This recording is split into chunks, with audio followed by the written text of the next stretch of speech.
വിനോദ് സംവിധാനം ചെയ്ത C Joseph Vijay സാറിൻ്റെ മനോഹരമായിട്ടുള്ളൊരു ചിത്രമാണ് നമ്മുടെ ജനനായകൻ എന്ന് പറഞ്ഞ സിനിമ.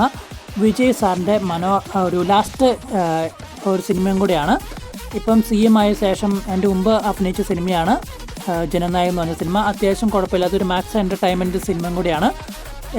ബുക്ക് മൈ ഷോയിൽ 8.9 സ്റ്റാർ റേറ്റിംഗ് ഒക്കെ ഉണ്ട് ഈ സിനിമയ്ക്ക്. അത്യാവശ്യം ഹൈപ്പുള്ള ഒരു സിനിമയും കൂടിയാണ്. പിന്നെ ഡ്രാമ, ആക്ഷൻ, പൊളിറ്റിക്കൽ തുടങ്ങിയ കാര്യങ്ങൾക്ക് മുൻഗണന നടത്തിയിട്ടുള്ള സിനിമയും കൂടിയാണിത്. ഈ സിനിമയുടെ കൂടുതലും പൊളിറ്റിക്കലായിട്ടുള്ള സിനിമയാണ്. ആക്ഷൻ എൻ്റർടൈൻമെൻറ്റൊക്കെ പക്ക അടിപൊളിയായിരുന്നു. മ്യൂസിക്കായാലും ഡാൻസ് ആയാലും BGM ആയാലും എല്ലാം അടിപൊളിയായിരുന്നു. അനിരുദ്ധിൻ്റെ BGM, അതുപോലെ തന്നെ ഇതിൻ്റെ പ്രൊഡ്യൂസർ നമ്മുടെ വെങ്കിട്ട് നാരായൺ എന്ന് പറഞ്ഞ സാറാണ്.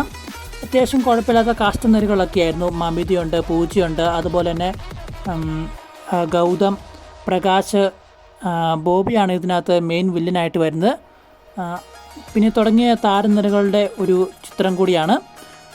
അത്യാവശ്യം അടിപൊളിയായിട്ടുള്ളൊരു സിനിമയാണ് നമ്മുടെ ജനനായകൻ. അപ്പോൾ എല്ലാവരും ഈ സിനിമ കാണുക. വളരെ കുഴപ്പമൊന്നുമില്ല, എല്ലാവരും എൻ്റർടൈൻമെൻറ്റ് ചെയ്യാൻ പറ്റിയ ഒരു സിനിമയും കൂടിയാണ്. അപ്പം നമ്മുടെ എൻഡ് ഓഫ് ഇറ എന്ന് പറഞ്ഞ ലാസ്റ്റ് എൻഡായിട്ടുള്ള വിജയുടെ ലാസ്റ്റ് സിനിമയും കൂടിയാണ്. അപ്പോൾ എല്ലാവരും സപ്പോർട്ട് ചെയ്യുക.